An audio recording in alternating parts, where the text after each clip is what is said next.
Okay, we are live streaming. Live, not memorized? Yes. I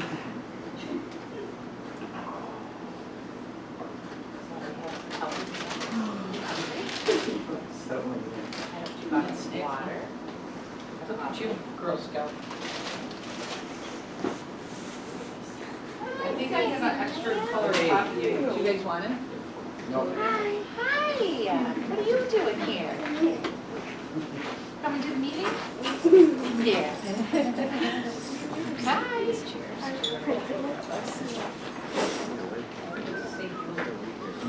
Okay, here we go. Check one, mic number 1. Testing 1, 2, 3. Bueller. Testing 1, 2. Mic check number 2. This is mic number 2. 1, 2, 3. 1, 2, 3.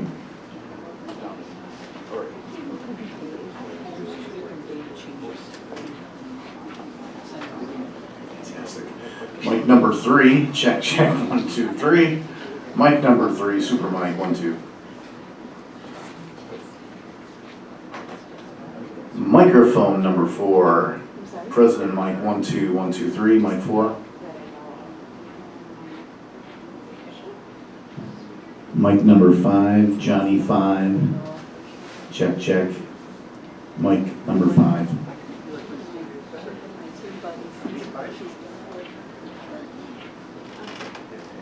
And microphone number 6, which will get a lot of use tonight. Microphone number 6. Microphone number 6, check 1, 2.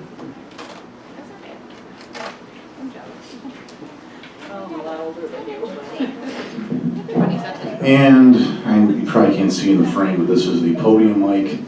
Podium mic, nice, loud and proud. 1, 2, 3, check, check. 1, 2, 3, podium mic. I think the only one I have to really turn up is 1 a little bit, but other than that, I think we might be good.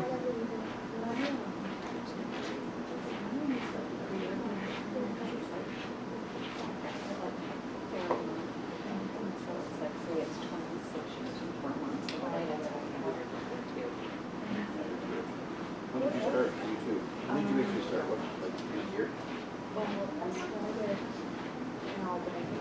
Okay, turned up microphone 1 a little bit. Mic 1, check, check, 1, 2. Hopefully that's good.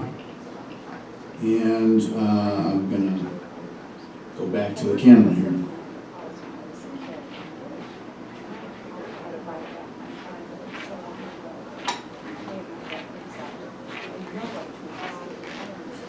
Okay, hopefully you could hear me on the camera.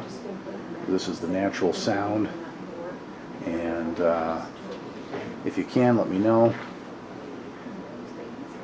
And then once we get a confirmation that you're hearing sound, let me know too if the shot is good or if it looks lopsided to you. I think it's balanced. When you're not particularly center, it's always a little bit tough to tell. But if you think it looks good, then I'm going to mute here. I'm going to mute in 3, 2, 1.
Check, check, check, 1, 2, 3.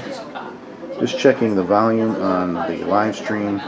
We'll be going with the meeting here in a couple minutes. 1, 2, 3. 1, 2, 3. Check, check, 1, 2. Just hoping everything is going through audio-wise. Video should be streaming just fine. And keep talking close to the camera and see if that is the ticket. Hello, hello, hello. Can you hear me on the stream? Hello, hello. Check, check, 1, 2, 3. Sound is down. I'll move my chair out of his way.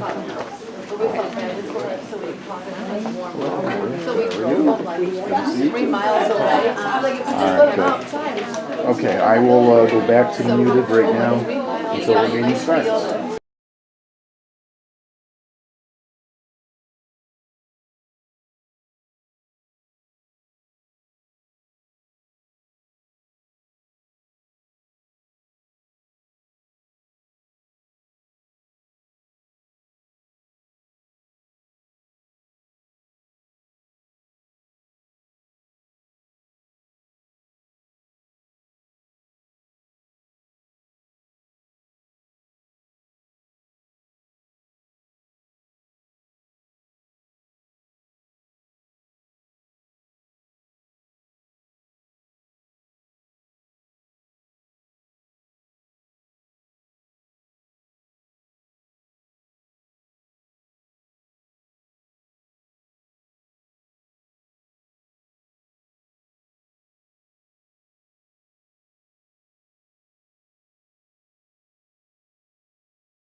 She's a freshman.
Okay, I'd like to call the meeting to order and begin with the Pledge of Allegiance.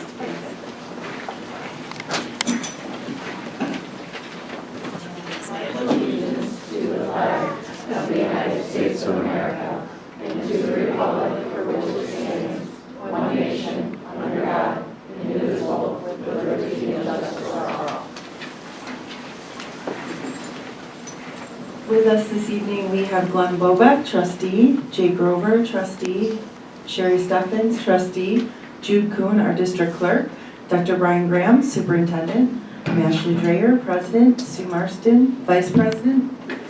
We have Joy Lamarca, trustee, who is not here right now, but she is here this evening. Danielle Bruno, trustee, Mike Loria, Assistant Superintendent of Curriculum, Staff Development, and Human Resources, Cheryl Cardone, Assistant Superintendent of Pupil Personnel Services, Dr. Robert Merkel, Assistant Superintendent of School Business and Finance. Just a couple announcements, if you could silence your cell phones, please. That would be appreciated. And there are emergency exits directly behind me and directly in front of me in case we need to leave unexpectedly. If I could have a motion to approve the agenda for this evening. And a second? I'll second. All in favor? Aye. Any objections? Any abstentions? Motion carried 6-0.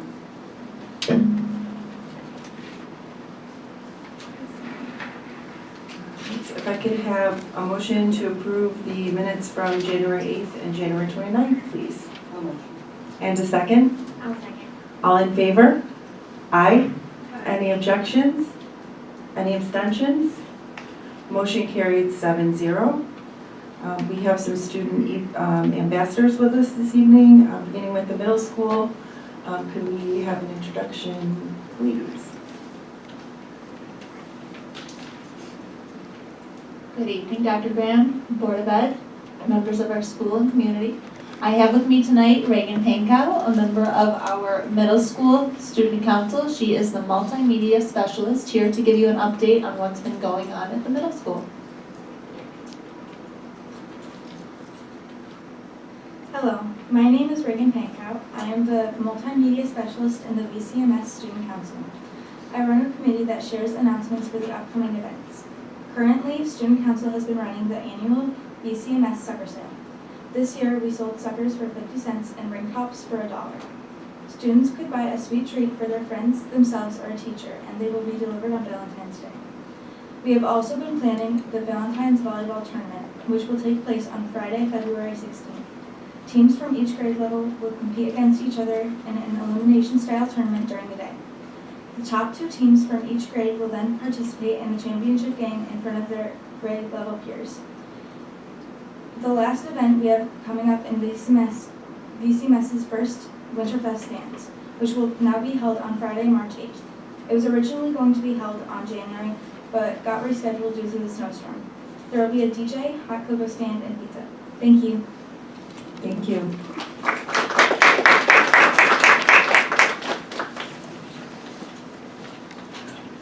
And our high school ambassador, Jaden.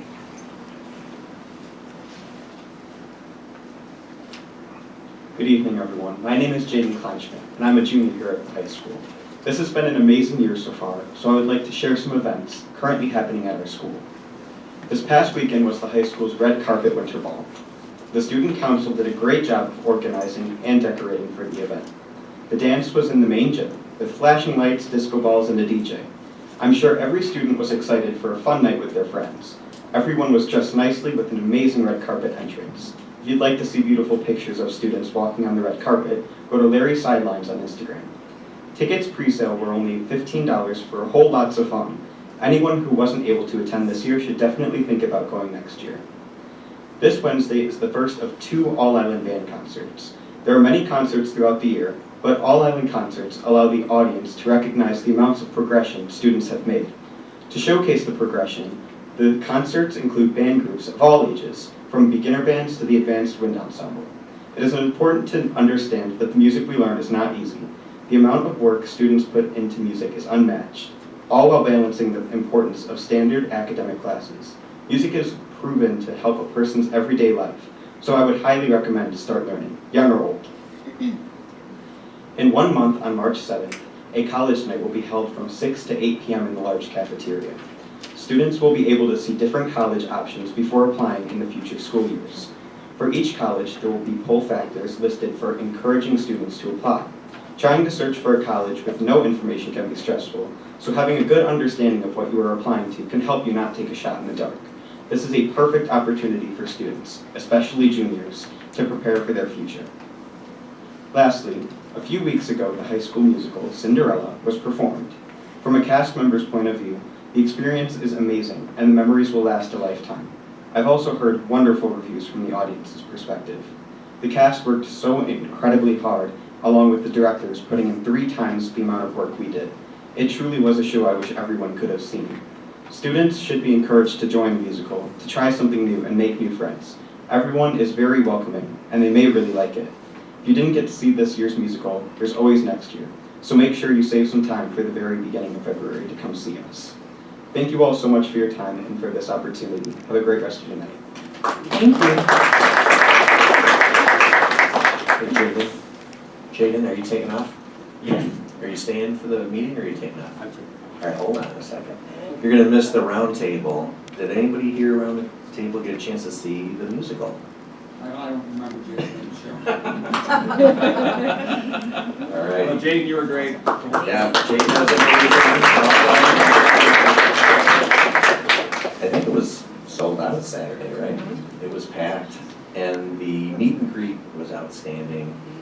It really was, and you and your castmates had a lot of patience and love for the community during that time, and we are so thrilled in the production. It was outstanding. So keep up the good work, and maybe you'll come back next year. Excellent. Good. Thank you. And your mom too, right? Your mom was a big help with sets and everything, so it was a real family effort, so keep up the good work. Good job. Not even. And that brings us to correspondence, recognition, and news.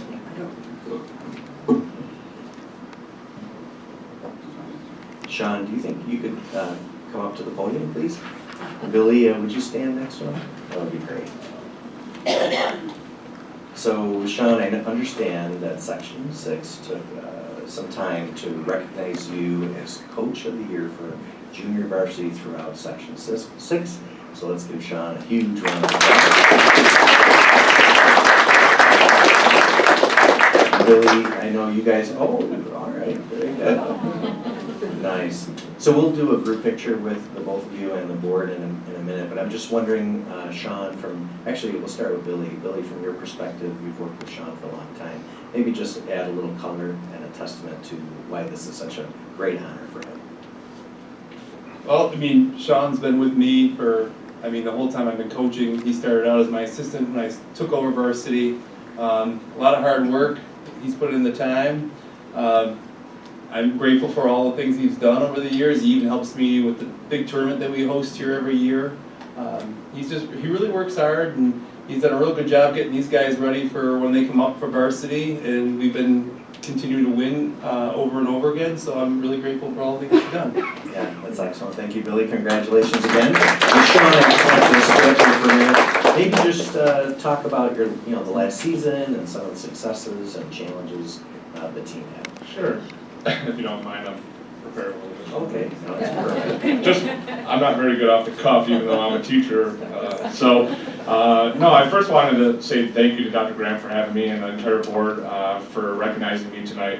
I'm honored to have received the Boys JV Volleyball Coach of the Year award. I'd like to thank my family for their support and love. And Sean, that is so true. If anybody here has coached, and I know we have a lot of coaches here, family is so important, and the grace and love that they provide so that you can do something that you love too means a lot. So that was great. Yeah, absolutely. So I'm very thankful for them, and thankful for Bill for all the support that he continues to give me and allowing me to be a part of this great program here, and all the feedback and the knowledge that he continues to give. But then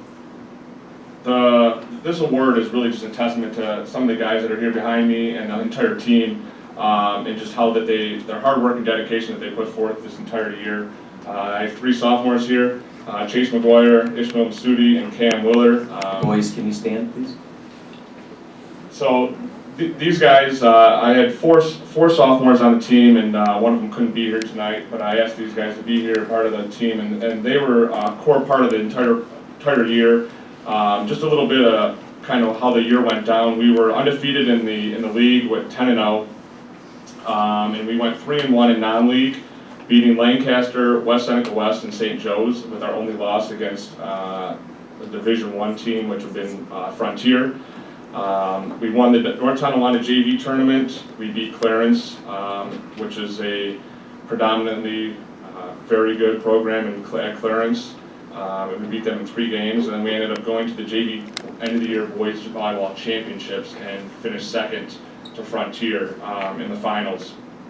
And these guys worked hard the entire year, so this entire this award just goes to these guys for everything that they did and the entire team. It just was an outstanding season for everybody, and I'm real proud of them. So. I do want to say a few things. Yep, first of all, you touched on his family. Jackie's here, and Emma are here with him. They not only support him from home, they attend the games, they attend the tournaments, and even show up at the banquet. So your support really means a lot to the program, and we really appreciate it. And we love that you are raising them as Vikings, although you don't live on Grand Island. So thank you for that. But I really wanted to add to what both you and Billy's here. I don't need to disclude you, but this is about Sean tonight. What these 2 gentlemen and what Sean brings to our volleyball program is not only great coaching, but he's a great role model. He's a great mentor.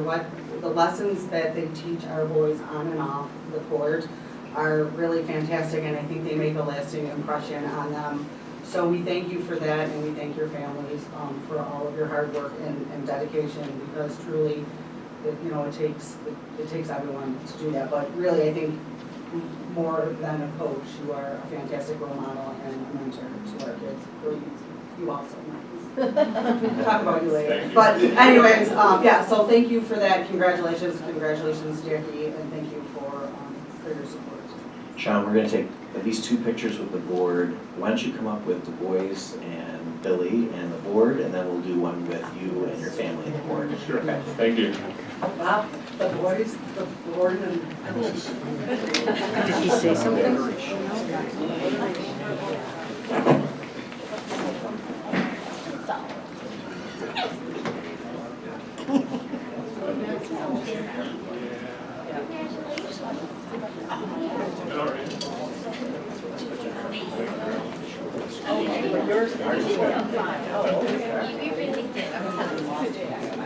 Clarification.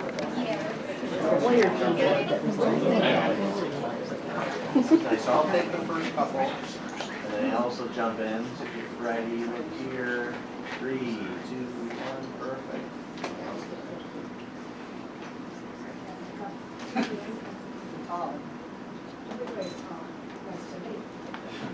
I'm making up. All right, and let's have the families come up. Both Billy and John's. Everybody jump in.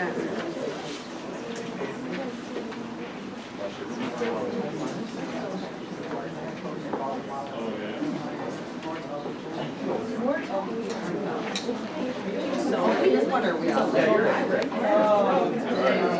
I'd have to think about that. All right, great kids. I can go my mistake. All right, get ready, 2, 1.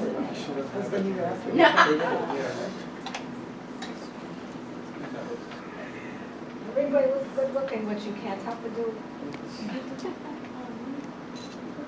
Oh, very good looking. Nice job, everybody. That's what I'm saying.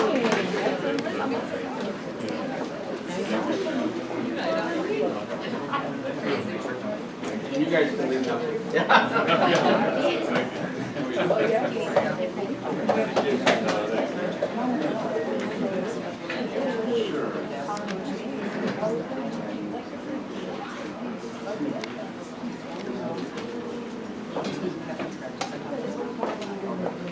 I'm on it.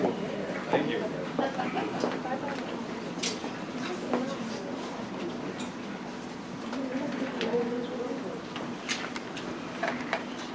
We did not have anyone sign up for public comment sessions, agenda items only, so that brings us to curriculum and instruction, and Mr. Loria. Thank you very much. Good evening, everybody. I have 2 items for action on the agenda. Both are new textbooks for the high school, for government and economics.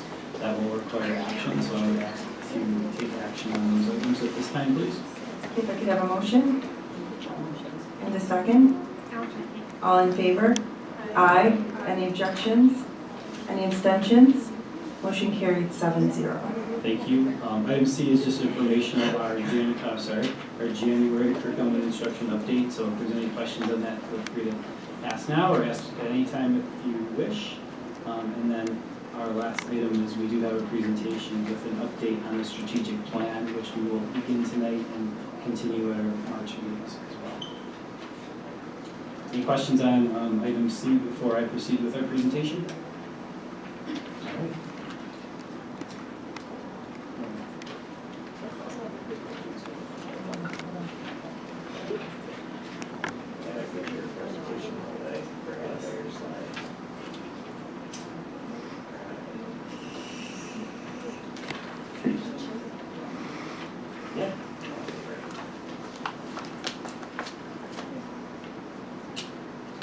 Mike, why don't you get Sarah, we'll catch up with the slides for you.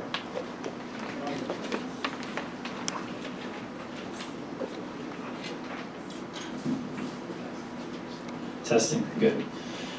So good evening, everybody. As I mentioned, and as many of you know, we started the process of strategic planning back in 2018, going into the 2019 school year, working with Jennifer Patrick from Canisius College and setting some 5-year goals. At that time, we had no idea what the world would bring to us back in COVID in 2020 and some of the years throughout that process. We went through some struggles with not only having in-person instruction, but meeting some of the objectives and really finding data to measure how our success was on those goals. So here we stand before you 5 years later, and we're going to share a little bit about where we are with our strategic plan, the process that we're going through to start establishing our new strategic plan together on May 6th.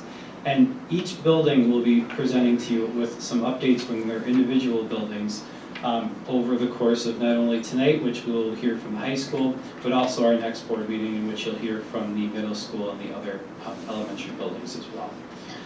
So tonight, we're going to start with just an update of some of the goals that the board, the community have established and the district have established, and where we stand on some of those goals. I will give you some thoughts of my own in terms of where we stand in the areas that you guys chose to focus and prioritize. But remember, I will give you some recommendations. Some of these I think we've made some huge successes in, and others I think that we would want to carry into the next strategic plan moving forward. And at the end of the day, the board will meet. We will be having a meeting on May 6th with a lot of our building leadership team and looking at what we all want as a priority. And so mine are only just some ideas and thoughts that obviously we want to make sure everyone is involved in the actual development of the plan. So I know you can't see the presentation. I think you have it at your desk. Okay, great. I know Board Docs has been slow today as well. Sure, no problem. So just to talk quickly about some of the goals that I believe we accomplished as a district in the strategic plan that you all chose to focus on. One is the creation of curriculum maps. I think I've spoke, so we're just on the second slide. I spoke about this in several meetings and talking about the work that we've done. I'll show you in a minute how we house and how we use our curriculum maps, but we have curriculum maps for all the core areas in the elementary schools. We have curriculum maps for middle school, and we have curriculum maps for high school. I do believe that we will continue in our cyclic review process, thank you, of the curriculum mapping process and be updating these, but in no one area are we starting from complete scratch. The elementary, math, English, social, and science are on the website. The other curriculum maps housed on our shared team drives, which I'll show you, and the hope is that we will eventually get those on the website. We did do a math review this year, so the math curriculum maps that are on the website are being updated with the new program, Ready Curriculum, Ready Math, that we integrated last year. So those are being updated, and at the end of this year, those will also be updated. Yep. Second item on here that I believe we've made some huge strides in is just expanding the use of benchmark assessment.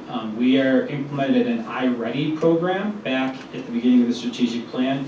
Now after 3 or 4 years, we have regular reviews with our principals with the iReady team. They actually come out and share highlights of not only how we're doing in a district from the fall to the winter to the spring, but also how we're doing compared to other districts statewide and nationally to see where we are. And typically we're seeing a lot of that growth in a positive direction, especially in the area of math. And a third goal I believe that we've really succeeded with was creating authentic learning experiences for our students. We've done a lot to develop a district STEM fair. The middle school, as you know, with the leadership of John Fitzpatrick and Yana Buffamani, have developed the Emerging Leaders Conference. We've had a Darwin Martin House docent program. Currently our art teachers are starting to work with Albright Knox and maybe even some things with the Roycroft. And we've implemented new work-based learning programs through our business and CTE classes. So we definitely feel like we can continue to grow in that area, but we have made great strides in creating those authentic experiences for kids. I'm going to stick with the left column before I move over to the right. So I'll go to the next slide, which is just showing the expansion of universal pre-K. I'll show you some of the numbers there in a second. And then implementing some district safety and security procedures, which, as you know, implementing the Zero Eyes software technology. And through our many facility updates, we've had some capital projects in which we've upgraded entryways to various buildings throughout the district. Some capital outlay projects, which are focusing on classroom locks right now, and integrating new technology there. And so we definitely feel like we've made some great strides with safety, although safety is one area you never really cannot prioritize, but we do feel like we've made a lot of stride in accomplishing those board goals. Looking on the other side, these are areas where I would recommend that we want to either maintain moving into a new strategic plan, or areas in which we feel that we have developed the need for and would like to address moving forward for your consideration. So first and foremost, I really do think that there is a need to always focus on our students and their attendance and their engagement in school and their learning. So if students aren't attending school, they're not necessarily engaged to the extent we would like them to be. So chronic absenteeism is an area that the state measured and focused on prior to COVID. It's an area we did very well with. Like many districts, COVID happened and we had a hard time re-engaging some of our most challenging students into the schools. I know that Cheryl has worked very closely with her teams to develop a really solid plan for the entire district this year, and I know that progress is being made in some buildings and now starting to be seen in other areas as well. So we want this to be a priority moving forward so that we can continue to get kids engaged. The process has already started, but I just think that this is going to be an important area moving forward. Another area, enhancing our STEM curriculum. That was a goal that the board chose to highlight and prioritize on. Our STEM curriculum has expanded. Specifically, I'll talk about some of the areas in just a moment, with not only new courses at the high school, but with maker spaces in some of our buildings and STEM carts in some of our buildings. And also, as I mentioned, just some of the authentic experiences our students have engaged in, like Tech Wars and with the STEM Fair and some of those things. I left wellness on here because I think wellness is a priority for a lot of people in the district. We have definitely done a lot of things district-wide, town-wide, but I recognize and have been listening and hearing that there is still some need at the building levels to move forward with some wellness committees and the work we've done. As you all know, we've been implementing the mental health youth first aid training, and I know that we're excited, and John Fitzpatrick is really excited to share it today at our admin meeting, that at least half of our faculty and staff will be trained by the next March 1st Superintendent's Conference Day, which just means this goal is progressing very well in this area, but we recognize that's not the only thing that we have to do as a district, not just train our staff, but also follow through with implementing those practices with our students and seeing the outcomes in the community. So, I'll get this mouse back here. Oh, I can't see it. Yep. Okay, so on the last page, second page again, just a couple new potential priorities. Expanding cultural diversity and inclusion training through professional development. I know we've talked about our diversity, equity, and inclusion team before at this meeting, but just really being an accepting place for all of our students, respecting different cultures, respecting and understanding the values of multiple students from diverse backgrounds. We also have had on there in the past the concept of onboarding and the idea that we need to streamline onboarding. So that is a process that I think is very unique, at least to my office, coming up with a plan to not only onboard in a more efficient way, but also to onboard in a way that's 21st century. So that ultimately we want to move to electronic personnel files and to digitize our district. We know that's not going to come overnight. It takes years of planning, but that might be a priority that we look for in the next plan. And then last but not least, certainly providing more opportunities for our students to be leaders in their school and in the community. As you know, Dr. Graham had worked with me when I was the high school principal on the Student Advisory Council. He works very closely now with Hillary on the Student Advisory Council. Together, we listen to our students. There's a lot of areas in which they have brought up concerns or issues that we've been able to move forward and address. And we're really proud to do that and to see that leadership develop, but we want to also encourage that in the community beyond just our school. So just a couple pieces, I don't know how that could just a couple, up everywhere. it does, yeah. Just a couple pieces of data, and I just want to highlight some things that we did just talk about. One is our universal pre-K data, and I just want to say, starting this plan back in 1819, we serviced 43 students in pre-K half day. So 2018-19, we serviced 43 kids half day. Today I'm proud to tell you in our universal pre-K programs, along with at Sidway, with our other community-based providers that we partner with, we service 135 students in that UPK program. So I'd certainly say that we've knocked that goal out of the park, and we are continuing to utilize state and federal funding to do this, which is beautiful because it's really not coming at a huge cost to us or our taxpayers. You've seen this before.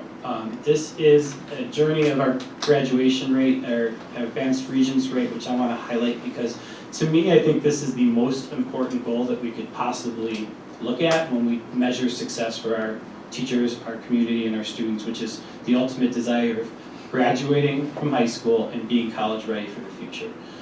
If you take a look, our graduation rate for the last several years, as you know, has been way up there, 96, 97%. Our advanced regents rate, which had never been above 50% back in 2018-19, actually I'm going back to 15, 16, 16, 17, but now is consistently in the 70% range to 80% range. We were almost up there last year with the 79%. We still don't have that data, obviously, for this school year. But I would like to say I think graduation rate is just something to be very proud of, and I think we often measure college readiness by looking at the advanced regents rate, and when you see these percentages going up, it's really saying that our kids are more college ready than they have been before.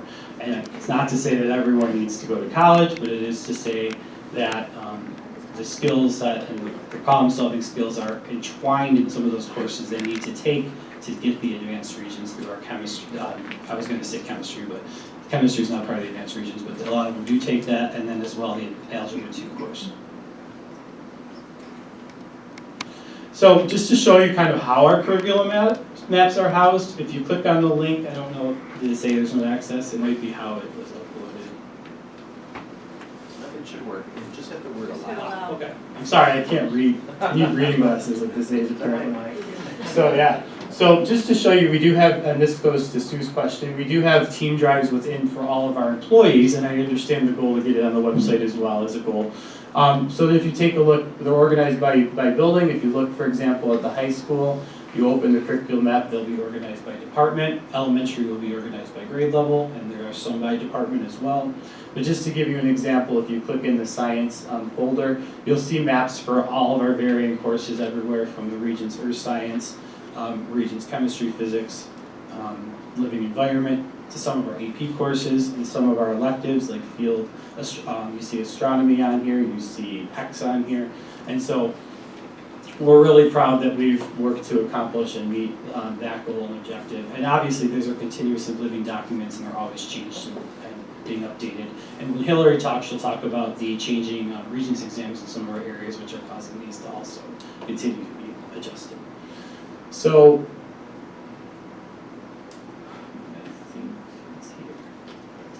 our district website, as I mentioned, just to show you on the curriculum page, same thing, you highlight the elementary curriculums. They're actually on our main sidebar of our website right here. So if any family members want to look at the elementary curriculums for grades K through 5, they would be found there. So really the question is, looking at our STEM, I did mention just to show you, highlight some of the new courses that the high school offered: robotics, computer science discoveries, and then this year, computer science principles. Maker spaces are really well in use in the middle school and the Sidway libraries. We also have carts that I know Keith and Kagabon have used in the past with their teachers. STEM Club, for example, in the high school began in the 2023-2024 school year. Middle school participated last year in the Future City National Competition, partnering with Prax Air and Dr. Grader. And then also currently our STEM fair. So one of the highlights this past week was our STEM club went, excuse me, to visit Thermo Scientific on a field trip and to get into their labs and kind of see some of the good work they're doing. So really, last but not least, just what is our strategic plan? Better not touch anything. What? The Super Bowl. Our strategic plan is for the Bills to be Super Bowl champs within the next 5 years. That would be really great. But above and beyond all that, to look at what you guys choose to look at and what our stakeholders choose to look at. We will be having stakeholder groups. We will be partnering with Dr. Kevin McGowan. Kevin McGowan is the superintendent of the Brighton School District, but he also runs a Blueprint strategic planning service. He will be here with us on May 6th to begin that process, and as we gather feedback, we will be using a product called Thought Exchange to get input from as many people as possible in this plan and to streamline and hopefully move forward for our next plan beginning in 2024. These are examples of some areas in focus I've already kind of mentioned, but just social emotional learning and wellness, chronic absenteeism. One of the things you will see in the data that the buildings reflect on the next couple meetings is going to be that, for those of you who've been on the board a while, look at Glenn, because I know I probably heard this sitting in the crowd as an intern one day, was looking at the math program K through 12. We have seen some great progress in the math program throughout the last strategic plan that we're going to be very proud to show you. And moving forward, we also do see that we are seeing some unsuccessful numbers in literacy and ELA, and that will probably become maybe an area we focus on moving forward. Not that they're not great numbers, and that they're okay numbers, but we feel that we can make some growth in those areas. Also, artificial intelligence is on the rise, using it as a resource. That might be something to consider as part of our plan. And then I already mentioned some onboarding materials. So at this time, I'm going to turn it over to our high school. Hillary is going to be presenting. There's a lot of slides here, and I know she's going to work efficiently, hopefully more efficiently than me, and to give you some ideas of where we stand especially like pre-COVID and post-COVID and some of the things we're seeing in our state assessments. Mike, one quick question. Yeah, sure. So we've chosen the group that will do our next strategic plan, Yes. and how the board was involved with that selection the last time. I'm just wondering what the process was and how it was determined to use that. Yeah, so Dr. Kevin McGowan, and I've been communicating with the board several times, indicating the dates that are coming up. I think, Mike, you mentioned May 6th and May 14th, maybe? But Kevin McGowan's is the New York State and National Superintendent of the Year, and he has a service that is BOCES able, which will cost really, we'll spend maybe $17,000 and get 65 to 70% back. So it's an excellent opportunity to work with somebody with tremendous leadership and experience in developing strategic plans. And the last time we did a strategic plan, we hired Jennifer Patrick, and it wasn't BOCES able, and it was over $20,000. No, I understand, it was Felicia's. I was just wondering what the process was because the board was part of that selection process. Yeah, we really didn't, this is really the best opportunity for our district to move forward at the most economical opportunity as well. I was just curious, I'm not doubting, but Yeah. I just was curious Good about question. the selection came about. Just to confirm that the second date is May 14th. Oh, okay. So you may have noticed there's a lot of slides. I promise I will not go through all of them in detail. But the goal for me is to be able to give you as much of the data as I can in a variety of ways so it makes it a little bit more digestible for you, and hopefully you will see that. So let me move forward here, if I can figure out the mouse. Slide it. Oh, there we go, okay.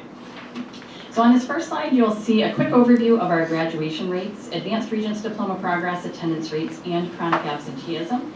As Mr. Loria had mentioned prior, our grad rate has been pretty steady over the past 6 years and stronger than average for both Erie County and New York State.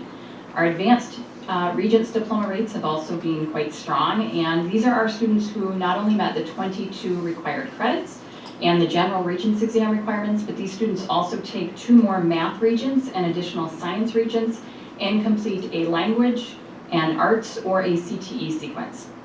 And it's important to note, however, that from the 1920 through the 22-23 school years, we have had these COVID exemptions where students did not have to take exams for a period of time. We also have had special appeal opportunities that have kind of maximized our opportunities to take advantage of the advanced Regents diploma for many students.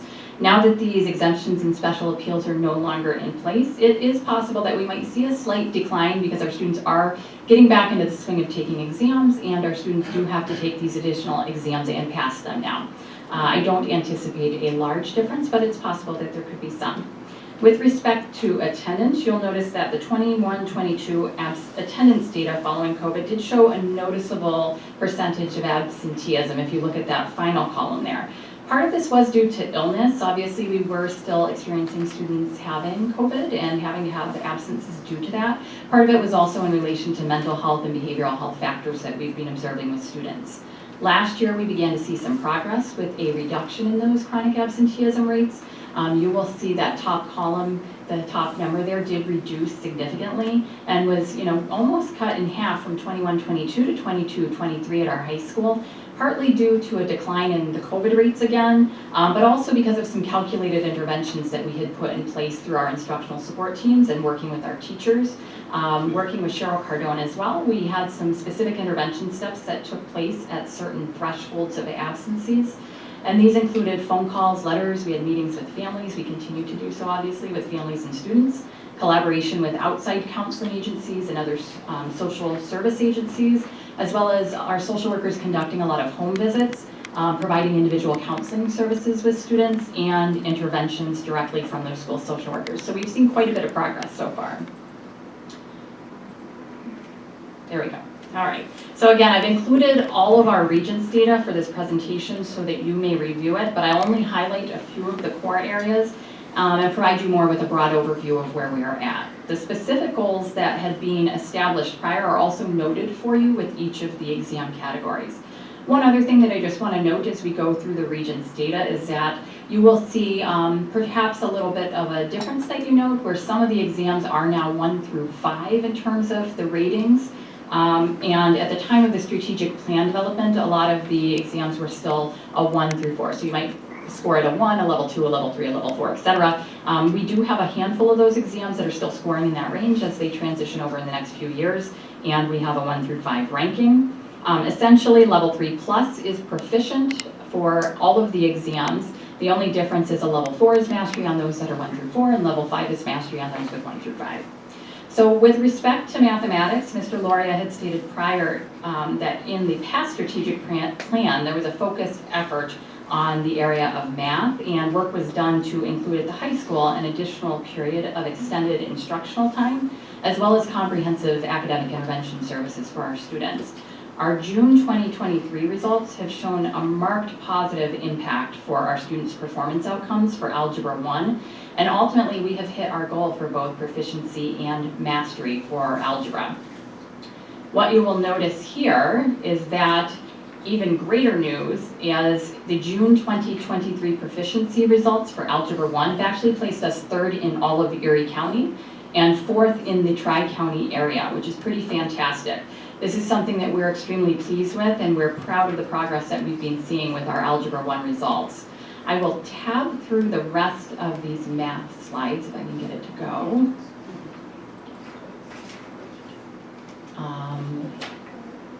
And again, those are there for your information, just so you can see the specific data. But on this last page, you're going to be able to see an overview of all 3 of our Math Regents exams. We have achieved our goals for proficiency and mastery in both our algebra and our geometry Regents exams. We do have a small portion of students who are not yet achieving proficiency. However, our proficiency rates are close to comparable in relation to that 2019 data if you look across.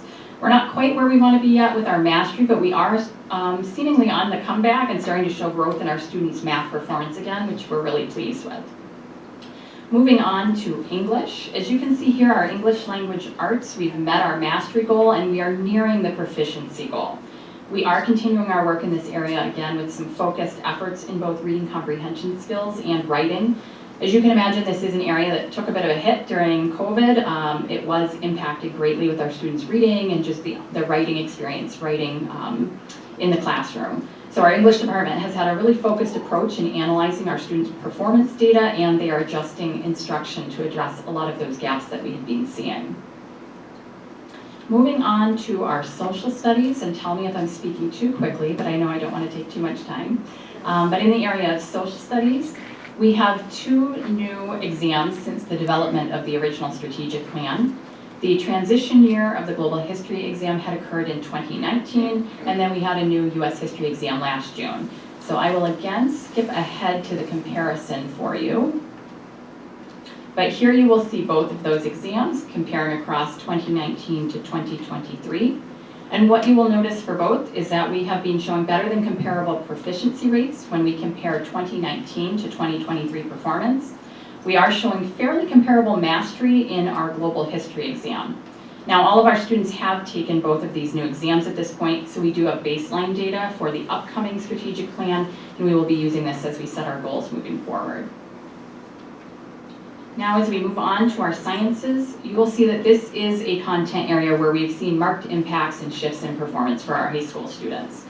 Again, I won't go through all of the specific data that I've included for you to review, but I will note our science is a content area that we do want to pay specific attention to in the upcoming iteration of this next strategic plan. And I'll skip ahead again to the broad overview for you. And here you will notice that living environment is an area where we are showing a faster rebound. We're nearing our pre-pandemic proficiency and mastery rates. Earth science, chemistry, and physics are not yet rebounding in the same way. Before the pandemic, we had been increasing student enrollment in our upper level sciences. During the pandemic and right after the pandemic, we did see a decrease in students choosing to take some of our more challenging science courses, as well as several of our AP course offerings in science. This last year, however, and in the current year, we are starting to see a gradual positive shift in students challenging themselves in these courses again. One of the challenges that we have had with both earth science and biology is that we don't have a comparable academic intervention service program as we do for our maths at this point. Our failure rates have been a little bit higher for our sciences in these courses following the pandemic, and we do have a need for our students to be able to access some additional assistance in this area. So our science program is one area that I will be asking for consideration for as we begin discussing staffing needs at the high school and hoping to provide some additional access to academic intervention services for sciences. Beyond the Regents courses, each department in the high school had established goals for the strategic plan. These are just some of our other areas where progress has been shown with our goals. A few notable areas of progress have been the targeted efforts to grow our Academy of Finance program. I know you hear Ms. Boucher and Ms. Chamberlain talk a lot about the growth that we've had in that area. Our tech departments have worked to revamp their curriculum to address the needs of our students in alignment with the skills that employers are seeking. And our world language department has worked to improve student language proficiency and mastery rates. So each of these departments listed will continue to address needs, areas in need of growth for the coming iteration again of that strategic plan.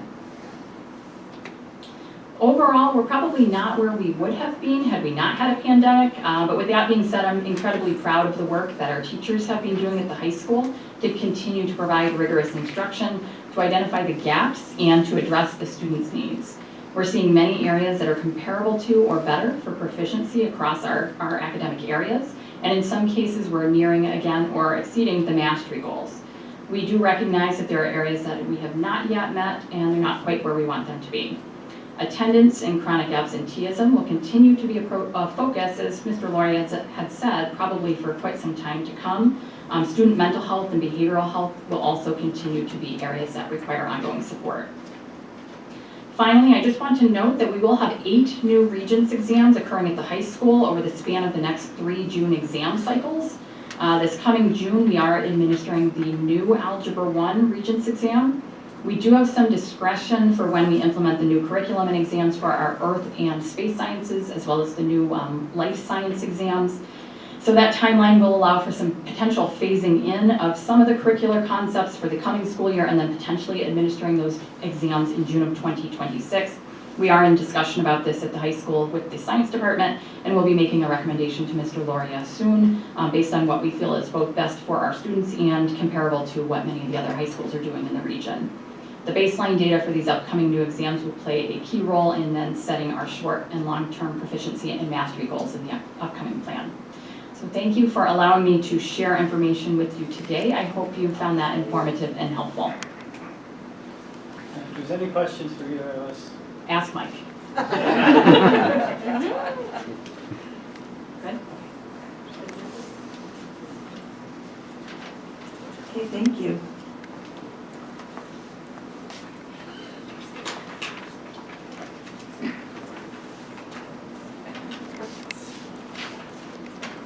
Okay, that brings us to personnel instructional. If I could have a motion to approve PI 1 through PI 5, please. I'll motion. And a second. I'll second. All in favor? Aye. Any objections? Any abstentions? Motion carried 7-0. And personnel non-instructional, if I could have a motion to approve non-instructional PNI 1 through PNI 3, please. I'll motion. And a second. All in favor? Aye. Any objections? Any abstentions? Motion carried 7-0.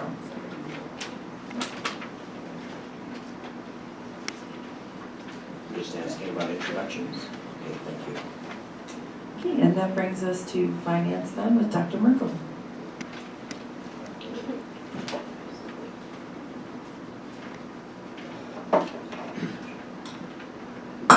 Thank you.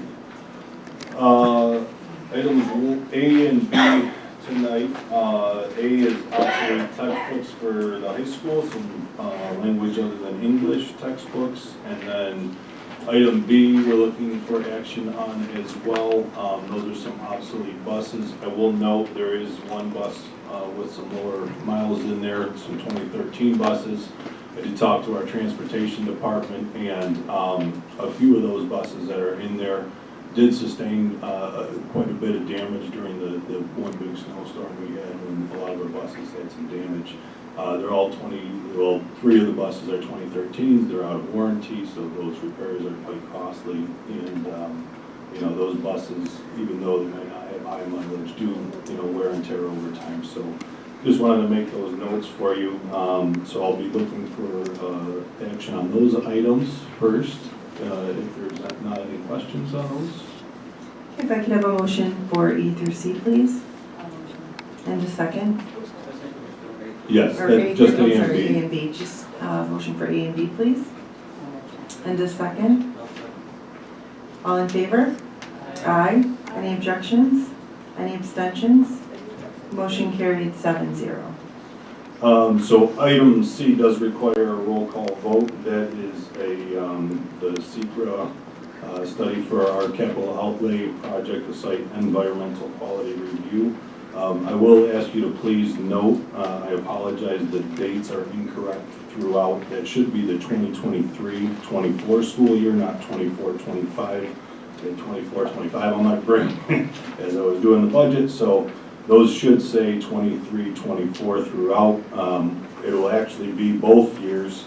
We'll be doing the wireless entry for the badge swipes at Agavine Elementary, as we have done at Youth, and we'll be doing it at Sidway as well. Based on the scope of the project, it falls under a type 2 under the SECRA regulations, which does not require a site environmental quality review. So I'm looking for action on that, please. I will make a motion. And a second? I'll second. All in favor? Roll call. Do we mean Yeah, go roll around? call. Yes, please. I will vote yes. Yes. I'll vote yes. Yes. Yes. Thank you.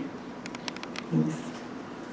Okay, that takes us to items D, E, F, and G are all informational items. Any questions on those items? I just had a question about the last vote. Did you need us to call each person out by name, or did you hear each person say yes to the vote? I think we got everybody. You got everybody? Yeah. Okay. Then a roll call, the district clerk, we will call, Okay. as long as we're all set. And then, so that leads us into our presentation, our first budget presentation for the year. All right, thank you so much. So, just to understand, Sherry needed to be excused, so Oh, okay. we'll indicate that. A family matter. All right, so as the board knows, we talked a lot about our mission. The mission is the same as it was when I arrived, but we added the word inspire through the last strategic plan. So of course, the mission of the Grand Island Central School District is to inspire all students to achieve their highest potential by fostering academic growth, academic excellence, I should say, personal growth, and social responsibility. And I just think it's always important to start with that mission and the budget goals. We've always attempted to develop a long-term sustainable budget designed to provide the best diversified education program for all of our students, including our universal pre-kindergarten students through grade 12. We've also, as we built budgets in the past, we looked to retain all community mandated student programs that have existed in the past. And also very important is to do everything we can to protect the fund balance. Today you heard a little bit about our strategic plan, so I don't know if I'll go through each of these, but I do want to reference that these 6 goals have been paramount in the development of our budget over the last 5 years. So as the board knows, the board has been very generous in providing resources and support in wellness and behavioral health, and all of the other items that you see here. On the next page, you'll notice academic achievement and curriculum mapping and STEAM curriculum and benchmark assessments, which are all occurring. I want to thank Mr. Loria and the principals for leading the way in that area. So I just think it's very important to always reflect on the strategic plan goals that we know they'll change after this year, but it's super important and it helps guide us in the budget development. So speaking of budget development, Dr. Merkel, if you just want to go over some of these dates and how important they are. Yep, absolutely, thank you. So, over the last couple months, I've had the opportunity to meet with our awesome building heads and department heads to discuss some of their needs, where things are at, what they have going on, and talk about some things for the future. So we put all that into consideration in developing our first draft of our budget for this year. We've also taken into consideration some enrollment projections and the governor's executive budget. And then, you know, we talked about some prioritization of, based on some of those meetings, and we now have our first budget input session. Going to the next slide. So tonight, we will present the detailed budget based on Governor Hochul's January 16th proposal, which incorporates the instructional operational needs for the district, and we'll receive some direction from you folks on the major expenditure categories and on the proposed tax levy. We will have a second budget meeting on Monday, March 11th to hopefully have some updated aid projections. We'll have more information about retirements at that time and some updates on expenditures, and then receive additional input from the board. We'll have another session on March 25th, which would be the first tentative date that we would adopt the budget.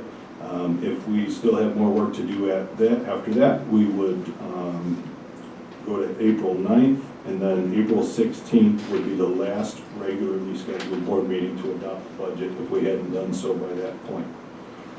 Monday, May 13th will be the public budget hearing, and then Tuesday, May 21st will be the statewide budget vote and BOE election. So the agenda for tonight, I'll talk quickly about the governor's executive budget message, what it looks like for us for state aid, our tax levy cap, go over some projections for our draft budget for revenues, our major expenditures, and just give a good overview of the budget. We'll go over the impact items for 24-25, enrollment prioritized by the building and by the district, and then we'll talk about the bus proposition. I apologize, the capital reserve proposition is not there. And then we'll have a draft budget recap and go over the calendar one more time. Going to the governor's executive budget message here, I'm not going to read it word for word, just want to talk about some of the proposals that the governor had put out for her education budget and talk about what that means for us real quick. So in her proposal, she had proposed a $507 million increase, or 2.1% in foundation aid. As you'll see momentarily, for us, that was actually a $160,000 decrease. She had proposed $300 million in expense-driven aids. For us, there was decreases everywhere except for transportation and private excess cost aids. She had proposed $36.5 million increase for preschool and summer school programs. Special education, she talks about doing some rate setting reform around that. And then finally, school food programs, an $11 million increase. And you know, we had 2 schools that joined the CEP program this year, so hopefully we'll see more and more schools be able to qualify for that. And hopefully someday we'll get to a point where all student meals are covered. Yes, ma'am. Can you just explain why the increase had a decrease effect on us? So if we go to the next slide. Yeah. So these are the actual numbers for Grand Island based on those. So with the, on the previous slide, it had shown the $507 million increase, but if you look at the proposal for our district specifically, it shows a $159,000 decrease there. So all of the state aid goes through a bunch of different formulas, there's different adjustments, there's poverty adjustments, things like that, so it kind of that's where some of those numbers get changed a little bit district by district. So the net effect on all of the districts, I think there's just over 700 of them throughout New York State, the net effect would be an increase of 507 million. So some districts will see decreases, some districts will see increases. In our particular case, we'll see a $160,000 decrease in that area. Is it completely formula driven? Parts of it. Well, yes. There's a formula for all of it. Well, so, but everything, so I've wondered this before about foundation. I'm not sure that I've always gotten the same answer from different people. Is it completely formula based on numbers, et cetera? Is there any politics involved with it, or is it completely formula based? It's an excellent question. Speaking of politics, Dr. Merkel and I we have already established face-to-face meetings with our Albany representatives. Both Angelo Morinello will be meeting with separately, and Sean Ryan. So yes, there is a political atmosphere related to how this first draft of her budget has been created. There are over 300 districts that are seeing significant cuts in foundation aid. And we're going to do our best to fight for Grand Island and see, at the very least, if we can get the 159 back. A lot of school districts across New York State have been connected to something called Safe Harmless, Bob? Safe Harmless? Yes, which guarantees that you won't see a decrease in foundation aid from the previous year. That Safe Harmless piece has been removed from foundation aid right now. So Bob and I will be fighting to get that back. And there are many districts, well over 300, that are in bad shape right now because they removed the Safe Harmless part of the formula. So there's a political aspect? Yes, there is. Yes. Correct. So, and to that point, like with the Save Harmless, there are different provisions that take some of that don't follow necessarily a formula, right? They just meant to help different districts in different situations. So parts of it are formula driven and other parts aren't necessarily. And one other piece that may be anecdotal is that some folks in Albany think we're sitting on large mountains of cash, and that's just not the case here. We follow the comptroller's regulations. We have about 4% of fund balance, or unappropriated fund balance, which if we didn't, they would slap our hand and say that we're holding too much of the taxpayers' dollars. So in Grand Island, we follow the rules. We have the 4% that we're supposed to have, and that's not to say some other districts may have more, right? But this isn't the way to do it. These sweeping cuts in foundation aid are what help us year to year provide excellent programming. So we will fight for that. Step forward, 2 steps back. Yeah. Yes, exactly. So looking at breaking down the state aid proposal, you'll notice the total aid down towards the bottom of this column, $26,357,838 is their total proposed amount for state aid. You'll see as we go through the projection, that number isn't necessarily what we project to get back in state aid.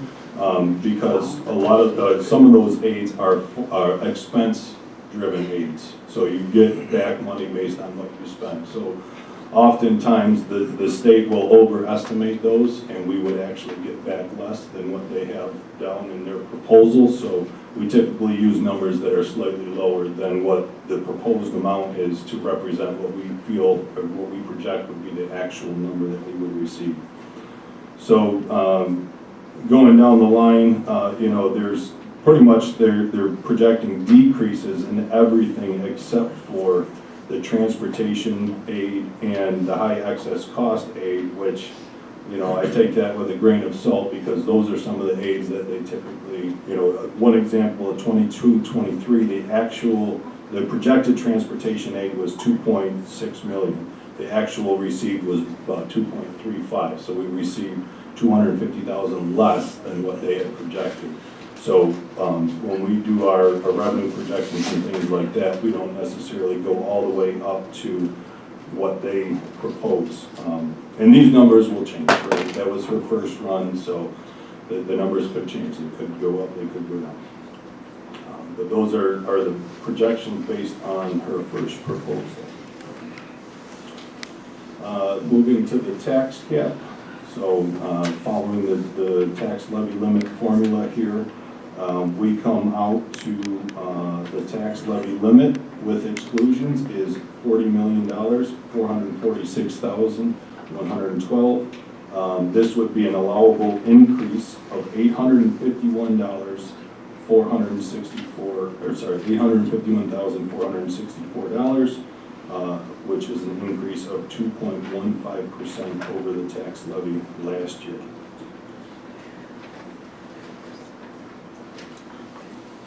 What this would mean, this would be $17.82 in tax. That would be the tax rate per thousand. Now this number, the actual assessment doesn't come out until the summer, so we had to use last year's assessment when we calculate this, so this will change slightly as we get those assessment numbers in.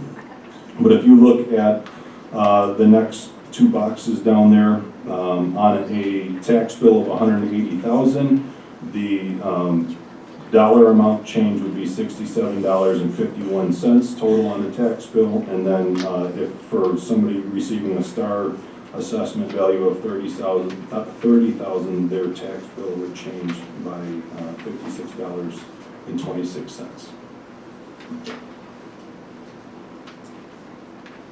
This is some more information on the tax cap. These are the figures that are involved in calculating the tax cap there. You'll see last year the tax levy limit came out to 3.3%, and we went right to the levy, direct to the limit, and this year's tax levy limit is estimated at 2.15%, or $851,464 increase. So coming over to the summary of all revenues, the real property tax levy on the top there for 24-25 is the number that we calculated using the limit. State aid there, again, that looks a bit lower than what we just saw. Some of the aids are broken out. For example, the building aid is just below that, the BOCES aid is just below that. So that breaks a couple of those aids out, as is frequently done when the state gives us numbers.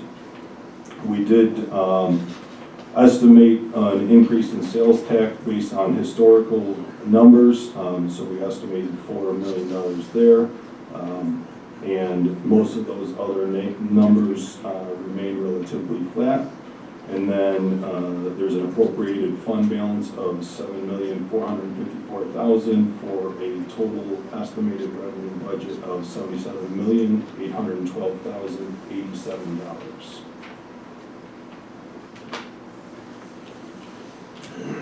So this is just some more information on the state aid. So again, this year we're anticipating about a 0.8% decrease in state aid based on our estimates. So the numbers weren't super strong there, and as Dr. Graham indicated, we have meetings with some of our local officials to help try to advocate for us to just receive a fair amount of money to support our district. All right, and then we get into the 2024-25 draft budget. So starting with salaries, we anticipate an increase of 3.28%, or $1.1 million. The substitute rate, now you'll see that went up a decent amount. Looking at the historical figures, we were historically under budgeted there, so we did include a pretty decent increase there just to make sure that we're budgeting compared to historical numbers. Same thing with the cash payments for our GITA, that covers their coursework, and the historical figures showed a little bit more there, so we did budget a little bit extra in there. The benefits, we have not fully calculated our health insurance increase yet. We're still gathering some of that information. So at this time, we estimate probably even a little higher increase than that after some additional information that we've gotten. But, you know, looking at fully funded plans, we're in a self-funded plan, you know, we always want to know that we're doing the best thing, right? So when I ask the question of how are the fully funded plans doing, they are seeing about 20% increases. And we're anticipating, you know, a 10 to 12% increase in our health, in our benefits. So not great, but could be worse. For the ERS rate, that is going up 2.1%. That's a projected amount. I did find that this may have been over projected in the past. So even though it's going up, I did not increase that budget line significantly because I felt that we could cover that increase with the previous budget number. TRS rate, that number is also going up slightly. The FICA rate is based on 7.65% of total salaries. Retirement benefits, now again, we don't have all of the retirement information in yet, so these numbers will change as we get more of that information in. Workers' compensation, we anticipate to be about the same. The BOCES budget, we anticipate going up a little bit. You know, all of those BOCES services and come with a nominal increase every year. Debt service, it will be going down slightly, in large part because BOCES just finished their big capital project, which we don't have to pay into that anymore, so that will be a big decrease in debt service there for us. Utilities, we kept pretty much flat based on historical information. We felt we didn't need a huge increase in there. Fuel costs, obviously a small increase there. Special ed tuition, we felt we could keep flat. Building maintenance went down slightly. Transfer to funds, that's still being evaluated as we do some of our budgets, but that includes the transfer to capital project for the capital outlay. And then contract busing, you'll see a large increase there. As you're aware, you know, we've had a shortage of drivers and have had to increase our contracted busing, so you know our hope would be that we can find some more drivers. We're doing a lot of different things to try to recruit new drivers, but just want to be able to plan better or plan accordingly, so we did include an increase there. And then everything else, which includes supplies, equipment, contractual increases, things like that, would be in the other category. So the total major expenditures, the budget to budget difference from last year to this year would be $4 million.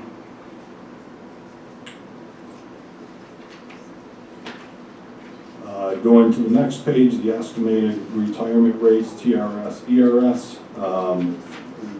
We discussed those in the previous slide. They have not been set here? Correct. They've given us projections, but the actual rates have not been set yet. Thank you. Yes, sir. Which brings us over to our working draft budget here.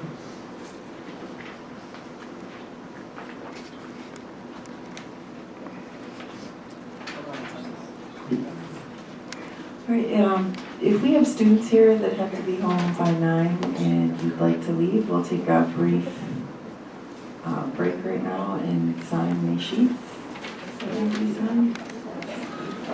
So our students can come up to the table Yep. here, we'll sign our sheets. If you don't have to leave by 9, you do now.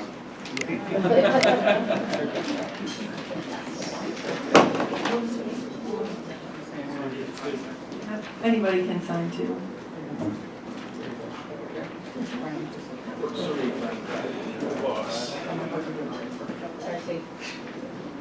Straight home. If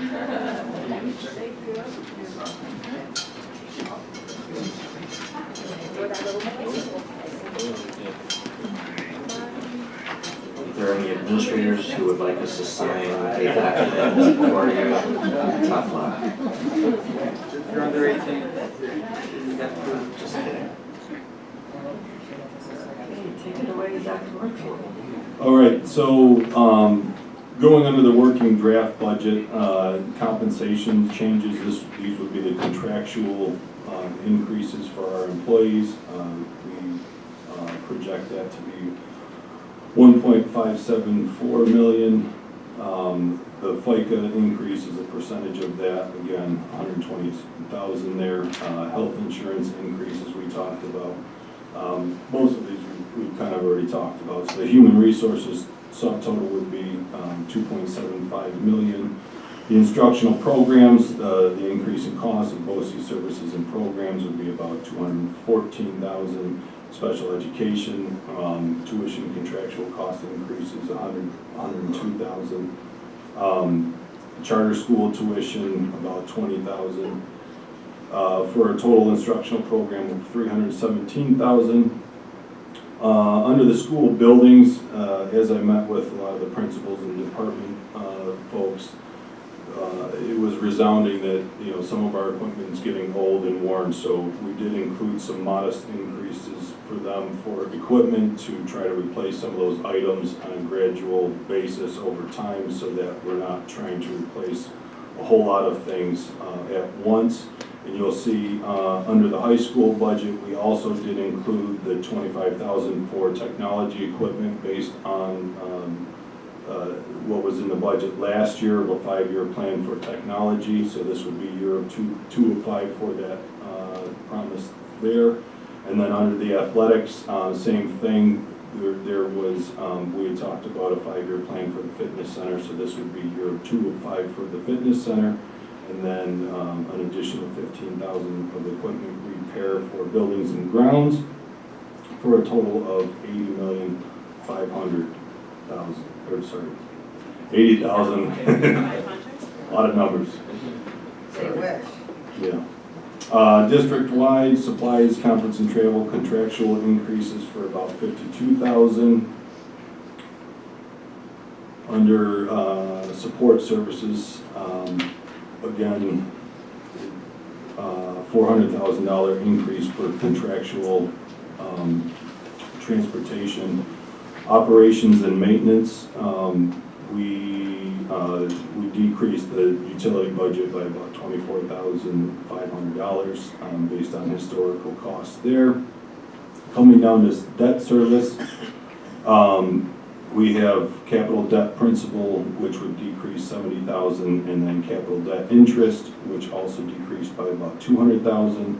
And then our bus bond, principal bus bond interest would go up by 18,000 and 9,000 respectively, for a total net of savings of $241,000 there.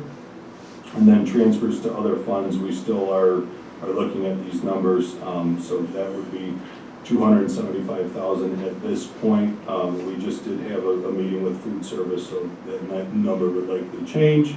So, you know, as I said, we're still having a lot of these meetings. These numbers are still coming in, but the total appropriations increase based on those figures would be 3.612 million. The offsetting revenues are obviously a lot smaller. State aid for the foundation aid portion would be 160,000 less. Our tax levy limit is 850,000 for a total revenue increase just under 700,000, which leaves us at about a $3 million difference between last budget to this budget expenditures. So that would be our expenditure difference between the 23-24 budget and the 24-25 budget. Yes, Just ma'am. for information's sake, is there any way we can get the existing equipment budgets for school? Yes. Just for information. Yep. So Bob, you'll have that for the next board meeting? Is that okay, Sue? Yeah, Next whenever, I mean, no rush, just so you can see it, just have it. Absolutely. Just for information.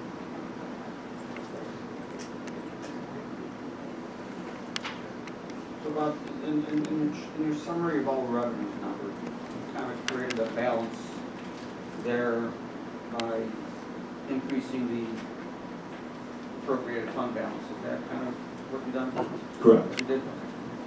That's where the 77.8 number match Correct. for the moment, but that's why. Yeah, so whatever your expenditures are minus your revenues is kind of what your appropriated fund balance would have to be to It would balance have the to be, budget. not, it would, is, but it would have to be. Correct. Okay. Yes, sir. Yeah. And then I'll turn it over to Brian for enrollment. Thank you, Bob. So the board is familiar with slides like this. So this is just a little historical data from the 2019-2020 school year. We had 2,815 students enrolled K-12, not UPK. In the 2020-2021 year, it went down to 2,742 across the district. In the 2021-2022, the number was 2,816. So very similar to this first year that you saw on page 23, which was 2,815 in the 2019-2020 school year. So going back to slide 25, you'll see that the 21-22 school year rebounded at 2,816. And then this past year, it went down slightly to 2,787. So it's just good to look at how enrollment has varied from year to year. And then this year, we are looking at, again, 2,754, so 33 fewer students from the year before. So just over the last 8 years, this gives you a little snapshot of how enrollment has changed. If we take a moment and look at the 2016-2017 school year, there were 981 students at the high school, 700 at the middle school, 430 at youth, 410 at Kegerbine, and 373 for a total of 2894. So you can see, obviously, this number has decreased. The only good thing about this chart is that we're not seeing numbers like this at Sidway. Remember, this represents kindergarten and first grade.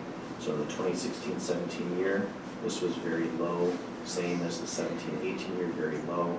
And again, in the 18-19 year, under 400. And then you can see a rebound for children enrolling at Sidway from 406 to 438, 430, and this year around 401, give or take. So, so the good news is if you took 373 and divided it by 2 for kindergarten and first grade, and then just took half of this number, multiplied it by 13 school years, that would give you an overall number, which is really low. If we do the same with the 430, we're seeing an increase in students coming to the district, but we still have a ways to go from 2,700 back to the 2,800s as we've seen in the past. Any questions about this? So again, these are the same numbers, but here's your current enrollment and then projected for next year. So the 868 at the high school is projected to go up to 898. Middle school is actually projected to go down. Youth is going up. Kegerbine is about the same, and Sidway we're projecting to go up as well. But even though some of these columns have gone up, we're right around that 2,800 number, very close. Any questions about that? So this just gives you more of a visual outlook of the 8-year enrollment for the district in total. Even though this looks like a terrible change, just make sure you're taking a look at the 2,750 to 2,800 to 2,850s. Just makes it a little bit more dramatic. It isn't on purpose, it's just how the graph was created. And again, you can see the change in high school enrollment going up close to, I'm sorry, the district enrollment going up to 2,800 or close to it. And this is your high school. Again, there's that 980 in 2016-17, steady decline, and now a chance to move forward and go up. Again, the reason why it's going down, over the years, there were less kids enrolling in kindergarten. They're finally hitting the high school, but now we're hoping to see this trend go up over time. The middle school has fluctuated. So you'll see, again, 700, and this number is close to 600. So that's a big change from 700 to 600 for the projected total number of students at the middle school. We've been talking about that for quite a few years.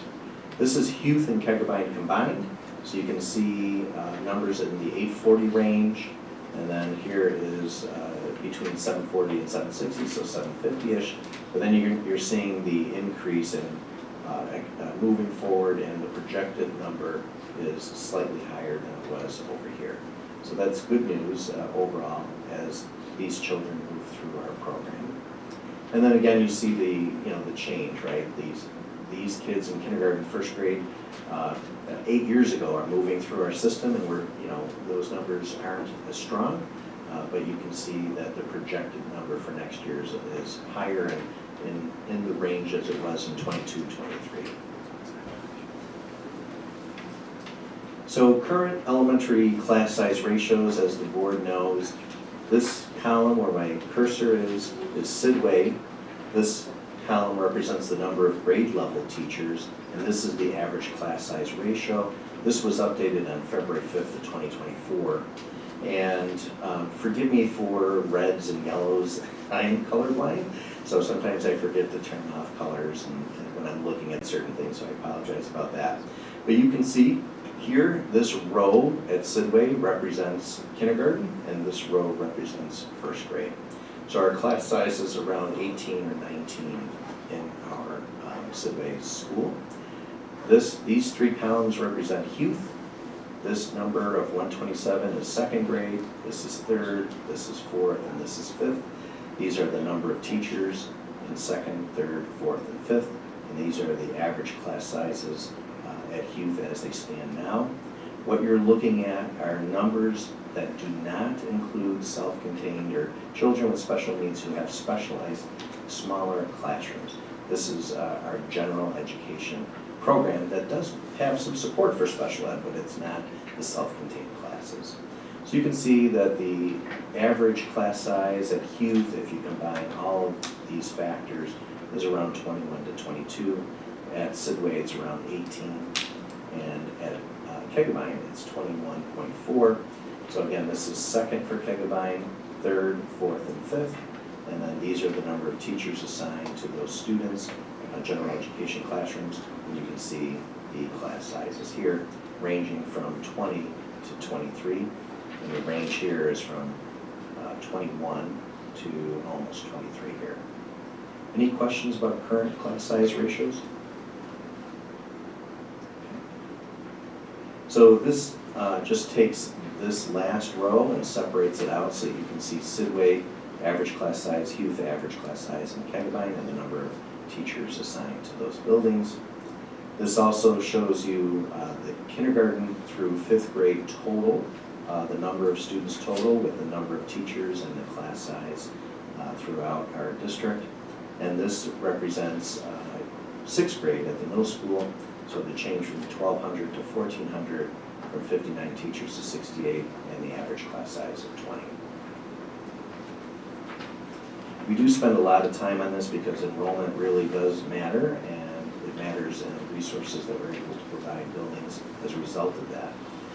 Each year, the board knows that I share with them, and I apologize that this screenshot is really tiny, but this is a look at births that are attributed to Grand Island, and it also looks at the growth between the number of babies born 5 years ago and the number of children that may come to kindergarten. So it's really hard to see, but I think that number is in the 170s? 172. 172, thank you. And so this number represents the births 5 years ago that would be attributed to children entering kindergarten. So, we take that number and we multiply it by a factor to take an estimated guess as to how many children may enroll in kindergarten at Sidway. It's an estimate, but this data is what helps drive that estimate. So when we look at projected elementary class size ratios as of today, we are guesstimating that there may be 215 kindergarten children enrolled in September, and that the first graders would be around 200. Remember, we're looking at this outside of children with special needs and specialized classrooms. So right now, early on in the draft of this budget, 11 teachers assigned to 215 kindergartners gives you a class size just at 19 and a half or 20. And then the 200 children with 10 teachers, again at 20. So the average class size for the building would be very close to 20. And that is a look at today's projection for Sidway Youth. We're looking at, again, a range. Remember, this is second grade, third grade, fourth grade, and fifth grade. So the range of class sizes will move from 21 to 23 and a half or 24. And that right now is the same number of teachers that are assigned to youth with no additional changes. So the class size does go up a little bit from what is currently occurring at youth. And these rows and columns represent Kegabyne. Again, no change in teachers. This is the same number of teachers that are there now. And you'll see that the range at Kegabyne is 20 to 22. And just as a note, we do our very best to make sure that Title I school buildings have more resources than their peer schools based on the need of the children in the school. Any questions regarding the projected class sizes? No change in teachers and the same number. Yep, same number right now as of today. So this is secondary. This is current enrollment. You'll remember we've talked a lot about in the last few years the sixth grade numbers. This year there are about 211 students shared amongst 9 teachers with a class size of 23 or close to 24.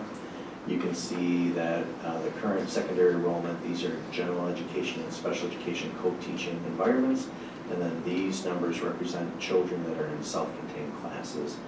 So it goes from 627 to 640. And then you can see again, as we talked about, even though there's a nice bubble here of 243 kids, here's your 193, a smaller class size for our sophomores, 212 and 220. I think when I arrived, and Mike, I'm looking at you, some of your graduating classes were 250, 240, and that was consistent. Yeah, so that you can see the change, right, with 193 sophomores, 212. Just it makes for a significant change. The next is projected secondary enrollment. So this would be looking ahead to next year. We're expecting 188 children coming out of youth in Kegabyne and going into 6th grade. If we took that 188 and divided it with amongst 8 teachers, your class size would be almost exactly the same. Okay, so currently there's 211, 9 teachers, class size at 23.4. This is 23.5. So our recommendation is that to the extent possible, we'll be looking at retirements, or we'll be looking at all aspects and making a recommendation for 6th grade to go from 9 teachers to 8 teachers. So if we kept it at the 9, Yeah, it would so- be at 20.88. Yeah, so. I'm sorry. No, it's just concerning with the Kegabyne and Sidway staying losing middle school 6th grade teacher. So it's really coming down to class size, right? 188 kids shared amongst 8 teachers. It's doable, it's easy to schedule for. It's just, and this could be a 1-year opportunity. And we're not, this slide does not indicate we're laying anything off. It just indicates that we may shift resources. Well, even like team configurations, things like that. Mm-hmm. Yeah, we'd go down to 2 teams, 2 teams of 4. Yeah. We have how many teams in 6th grade? There's three teams, yep. And I think there are 3 teacher teams. Yeah, thank you. Any other discussion on this? It's early, but this is what we're looking at. Yeah. And I think it's also important to take a look at the 3 grade levels and to see that right now, then this does not include children that might move into the district or children from St. Stephen's that might choose the middle school. But right now, look at that number. This is the projected number of gen ed and special ed co-teaching environments at 591. And then we would add in the children in self-contained for a total of 605. 8 years ago, we had 700 children at the middle school. So this is the year now where we're at close to 600. And of course, we would love for more children to move into the area that go to middle school. We can always adjust, but as of today, this you can see the changes at 188, 203, and 200. And when we go back in the slide, it was 211, 198, 218, and here's that bubble of 243 now at the high school, right? So yeah, so you're seeing that it's a number of 627 going down to 591. Quick question, am I missing the numbers of the class sizes for both 7th and 8th in the middle school? Am I just, is it No, here? Am I missing no. it? Typically, we have not broken that down. We certainly can. And I've started actually with a spreadsheet looking at that. I was just out of Yeah. curiosity and Yeah. comparison, I guess. But It's definitely much more challenging to subtract from 7th and 8th grade than it would be from 6th grade. For example, there may be 2 ELA teachers shared in 7th grade, right? And then if you went down one, then that number just doesn't work. So it's just a little more challenging in middle school. I just didn't know if I was missing it. Thank you. Sure. So, of course, we will continue to look at this and look at trends and see where things can be adjusted. That's our look as of today. So the board is and has seen this, Ruby put this slide together last year, particularly I think at the final budget presentation, and it showed how the board and all of us working together added to our program last year. So there was an increase in art, there was an increase here in ELA and community relations, and elementary teacher at Sidway, an increase in school resource officer, cybersecurity data protection person, flag football, web coordinating, fitness center, and all those things. So this is just a summary of the items that were additions to last year's budget. And so this is kind of a look at all the work that Bob and the principals and supervisors have been engaged with respect to thinking about next year and what we can try to add, the needs and the wants. And in yellow, you'll see that the district is currently in negotiations with GITA and the Administrators Association. So right now, it's just too early in the negotiation process, but this is always first and foremost in our minds as we build next year's budget. You'll also see that the asks now, and this is something I think is a great aspect of the budgeting process here in Grand Island, that the board wants to see all of the asks. And this gives the board an opportunity throughout the process to say, yes, we absolutely need X, Y, or Z, and that will then be built into the budget. Currently, as you're seeing all the asks, there's a request at the high school to increase a social work need. We are currently sharing a social worker. There's 2 social workers at the high school, but one is there 5 days, the other one is there 4 days. So the request is to have that be increased. Cheryl, did I communicate that correctly? Our teacher asked to go from 0.6 to 0.8, adding a science teacher as a request, adding a special education teacher alternative suspension program. I know that Cheryl will be presenting next week, but Cheryl, if you want to give a little color or just to add a note as to what this means as far as alternative suspension program. So at current time, the state recognizes that, and I think we all do that, out-of-school suspensions can be really difficult, not only to maintain, but also instructionally, et cetera. Hillary and Jamie and I and John Fitzpatrick have been looking at a variety of different alternative type programs, et cetera. Most recently, Hillary and Jamie went out to Tonawanda and looked at an alternative program there. They actually, you guys can jump in if I'm misspeaking, but they actually do more restorative practices. They do alternates to an out-of-school suspension program to keep kids in their programs. Within that program, there is some support, such as a special education teacher, kind of manning the program. There is some social work support, but what it's done is it's really helped the kids that are going to get suspended for vaping and drug addiction, moving to a different direction instead of being out of school suspension. So I'm only speaking that much on it right now. There will be more to come. We're looking at some maybe grant opportunities, how it could actually work for our high school on Grand Island. It obviously won't look exactly like Tonawanda's, but more to come on that. I'll have some information in March, but more to come after that as well. Okay, thank you. You can see there's a request to put back a part-time library aide in our high school library. Right now, there is not a library aide. There's a request here for increasing one of the main office clerks from 0.5 to 1.0. There are requests to add some club advisory for our students who love to help the high school with diversity, equity, inclusion, game club advisorship, STEM club advisorship. There's also a request to have one of the teachers help to coordinate the seal of civic readiness. There's also a request to have a student services department chair, as well as a Blue Crew Academy pilot coordinator. So you'll see that, just as promised, we will share with you all of the asks. The middle school is asking for an AIS math teacher, an AIS ELA teacher, an additional school counselor, and the Dean of Students has already been moved for future consideration.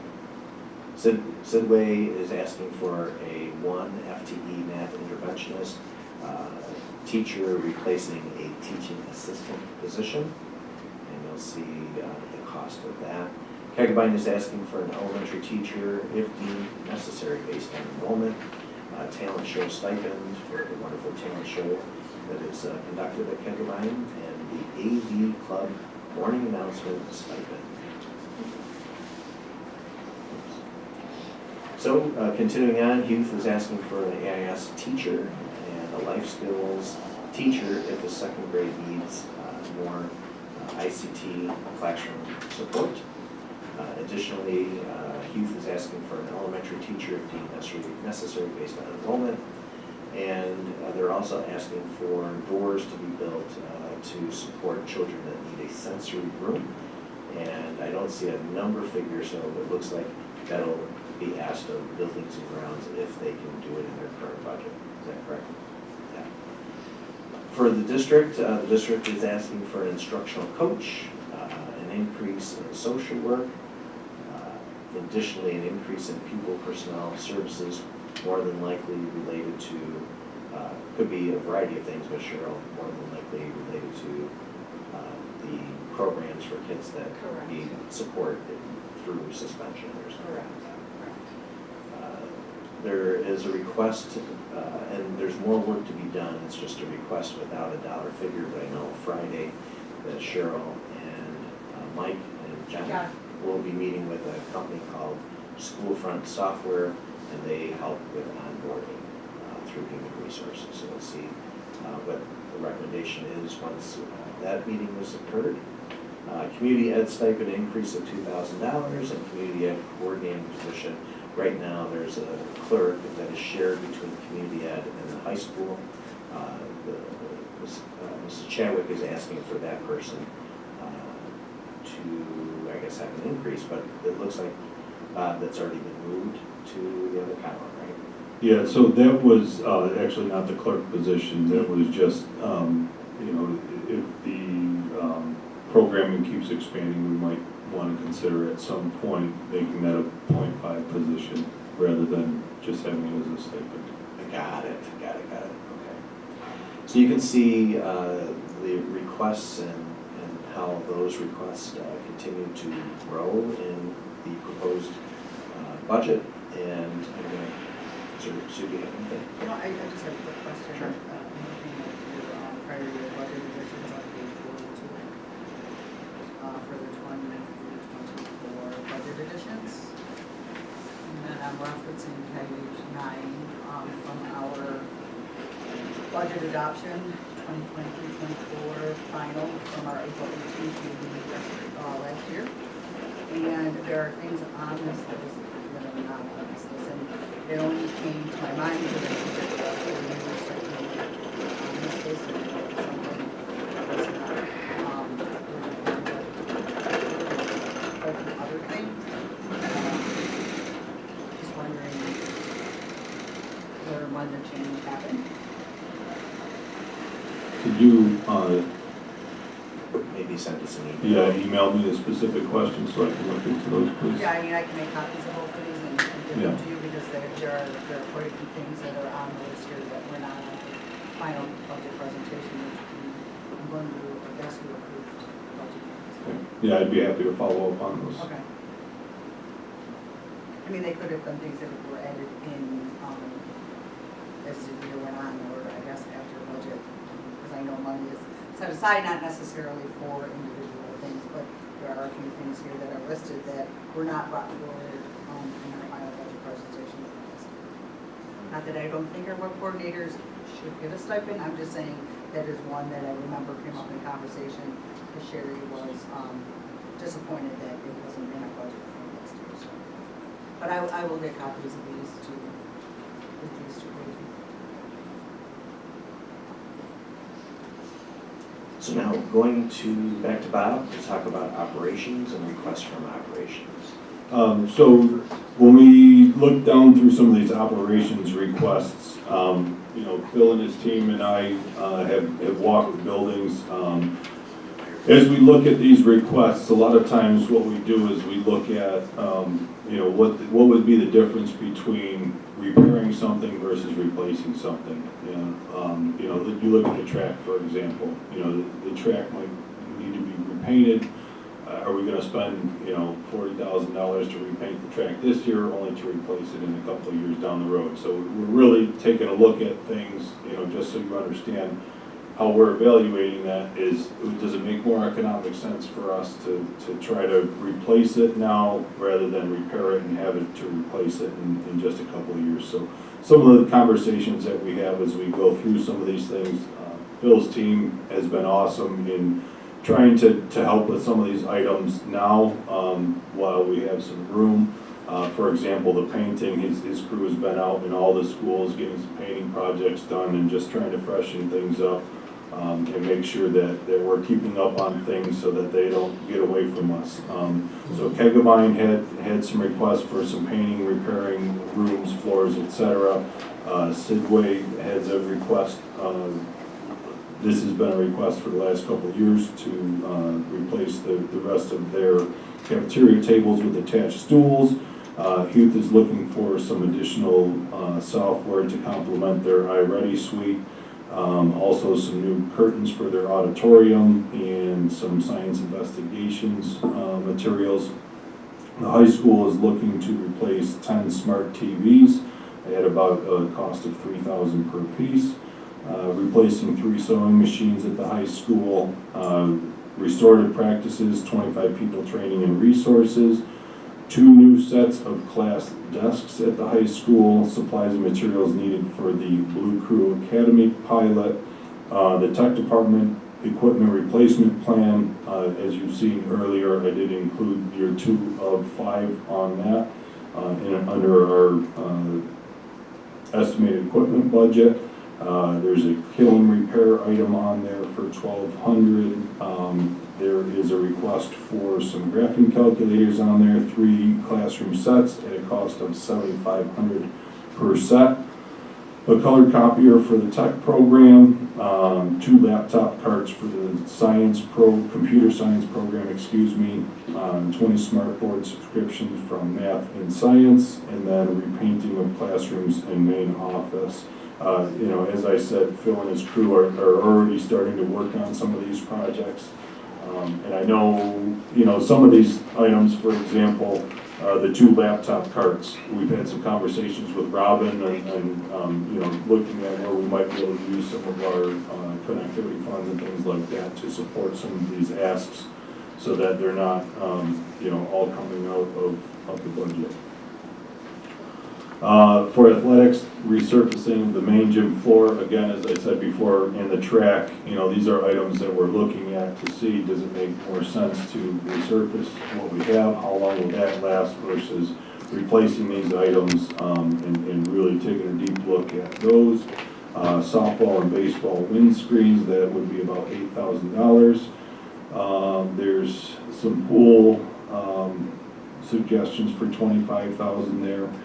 And then the building and grounds is requested to increase their secretary to 1.0 FTE. Transportation parking lot ceiling and striping. There's some roof wetness at the Ransom Road Complex and the Huth Road Complex. Some brick ceiling district-wide, and then some Chromebook replacement, some touchscreen replacements, updated wireless infrastructure, update to the air conditioning in the wiring closets where our servers are held, access control on more exterior doors, and then replacing some of the old Ethernet infrastructure with new infrastructure. And then there was some suggestions from our data privacy officer to subscribe to some new coasters through Erie One BOCES. You'll see a range over there for those coasters of $46,575, and so there's really 3 vendors that you can go through for those coasters through BOCES. So that range represents the different prices from each of those vendors who all provide a slightly different service around cybersecurity.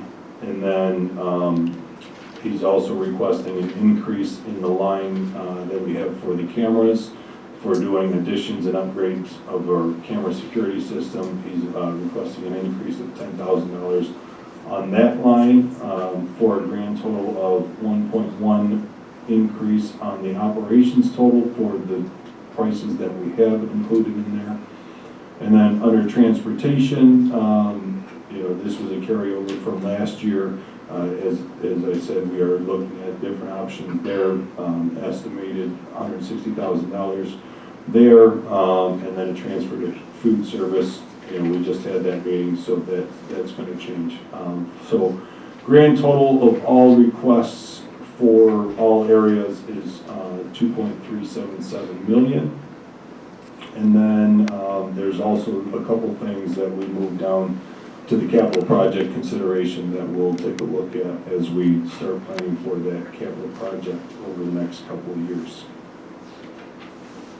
Any questions on any of those items?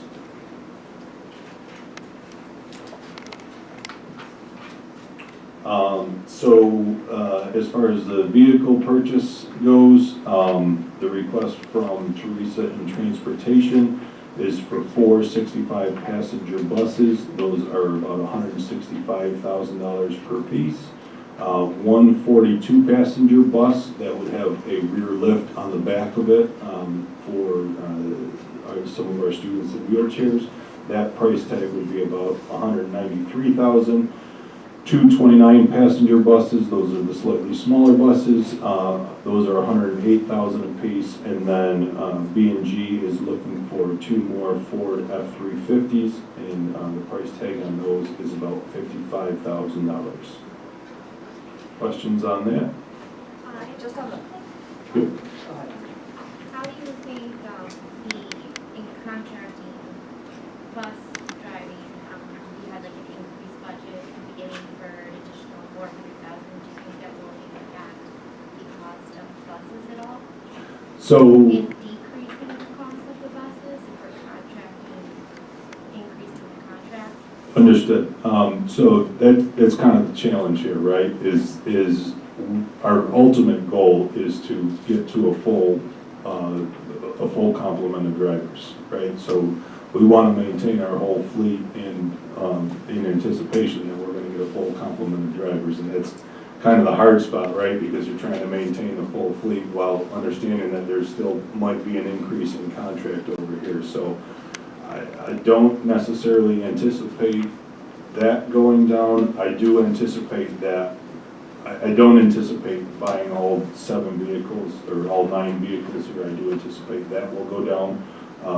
But I don't anticipate that particular contractual thing decreasing what we will need to buy, because with our buses, they're really on a 10-year cycle. So if we don't maintain what we've been doing for the last several years in regards to that, then we'll disrupt that cycle, which can be problematic later on. Does that answer your question? Yeah, I mean, we can come back to it. Yeah, we're definitely gonna revisit this either way, Right. as we get deeper into the process. Thank you. Yes, ma'am. And Danielle, as the district has to contract out to a third-party vendor for transportation because we don't have enough drivers, they have their own buses. So, so I don't know if that helps with your question. Well, that was like part of why my question was. So to budget in the event that we have to subcontract out some routes is really what these companies would charge us to outsource that work. And I think Bob and I think the entire district would not want to do that we want drivers, right? And to take care of our own kids with our own fleet. So, good question. We anticipate this to go down probably by the next budget presentation. And then, but we don't anticipate the outsourcing budget number to go down unless we see an increase in applicants by the end of the year so that they're ready for September.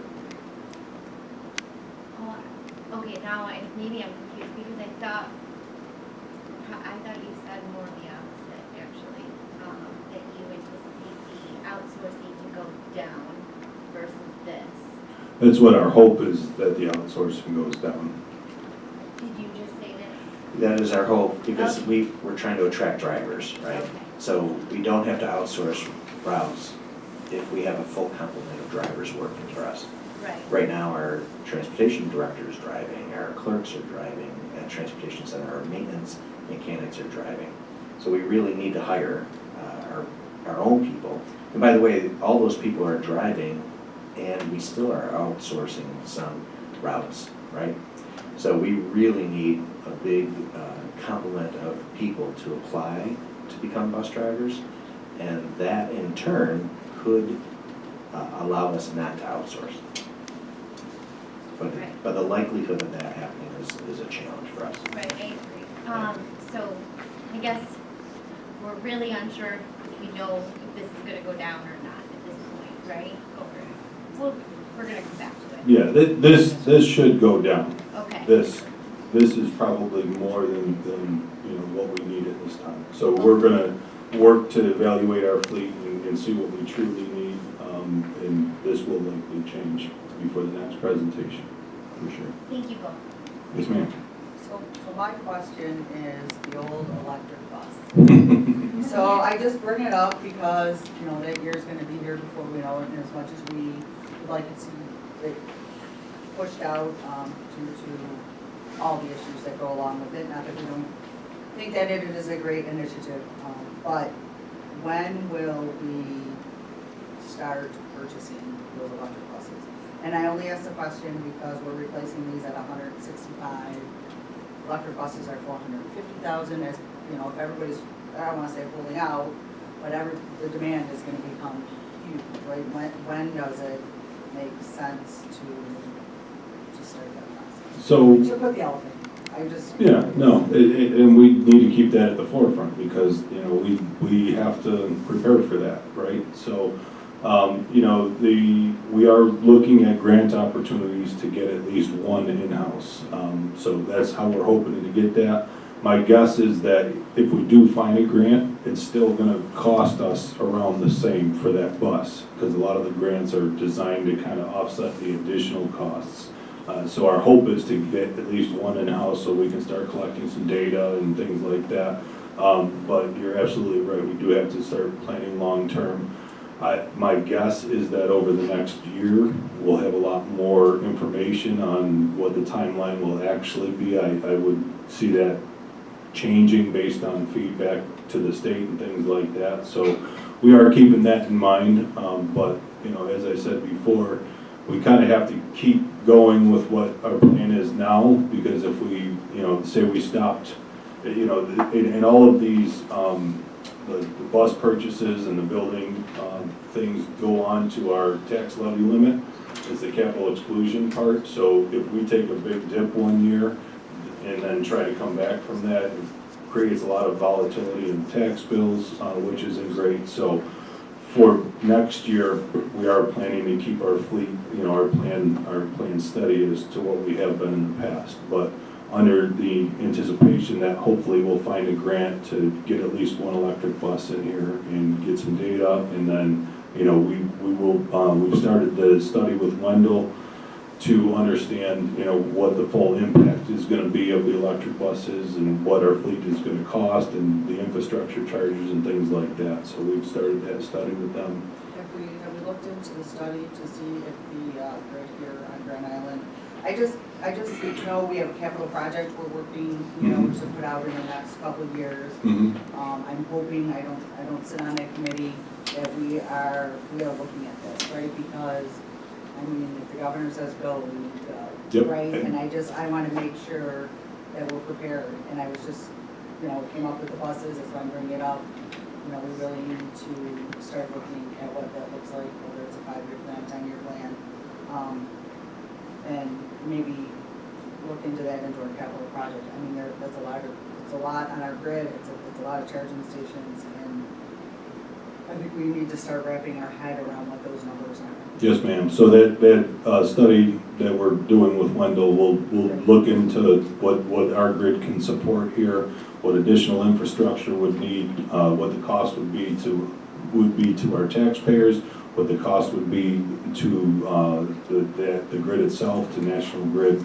So a lot of those things, you know, it'll evaluate our fleet, all our runs. Teresa worked really hard to come up with all sorts of numbers that they've asked us for, so we should have a lot of that information within the next few months here. Awesome. All right, thank you. I have a quick question about the 400% increase to the contractual busing. Right now, we spend $100,000 on contractual busing. Can you just remind us how many routes that entails for the $100,000, and about, in terms of numbers, how many bus routes would that entail for the increase? Yeah, so right now, our budget for this year was $100,000. With those runs, on average cost, I think it's about $600 a day. We are doing 4 runs currently. So it ends up being, you know, I think it was $300,000 about for those 4 runs for the year. So, you know, kind of anticipating those runs and maybe 1 or 2 more. You know, we want to prepare better, right? So right now we only budgeted $100,000, and we're going to spend $300,000 to $400,000 this year. So we got to make that up in other areas. So for next year, we're trying to budget better so we don't have to try to accommodate for that. Okay, so you're not planning on adding more runs then to what we currently, so this year we would spend about $300,000 to $400,000 for the runs that we have, the 3 runs that we have a day? Correct. Yes, And ma'am. next year, the anticipation is it would be the same, it would be that same? Maybe 1 or 2 more. We'll end up spending $300 to $400. We increased by $400, so our the budget number I included in there was $500,000. So it is slightly more than what we had, what we anticipate to spend this year. So, you know, hopefully worst case scenario, it would be 1 or 2 more runs. Best case scenario, we would get a full complement of drivers and it would be 0 runs. That would be the best. And we might still have, you know, a special ed run or something like that, which would get us back into our 100,000 range that we were at previously. Okay, thank you. Yes, ma'am. Any other questions? These are excellent questions, I thank the board for that.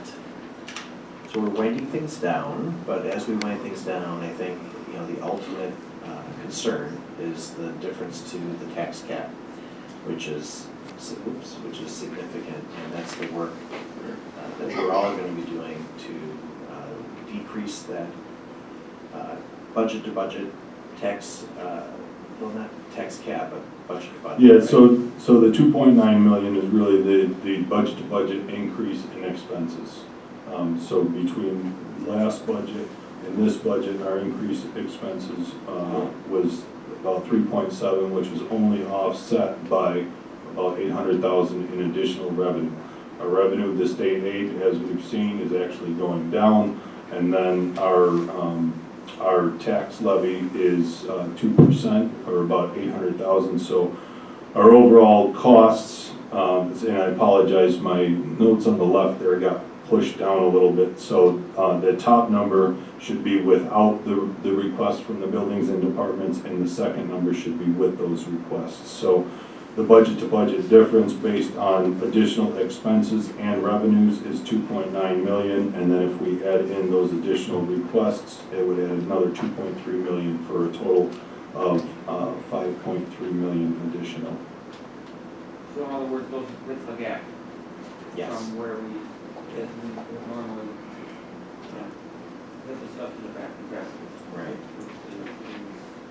The 2.9 is without any additions, larger numbers with the additions. Right.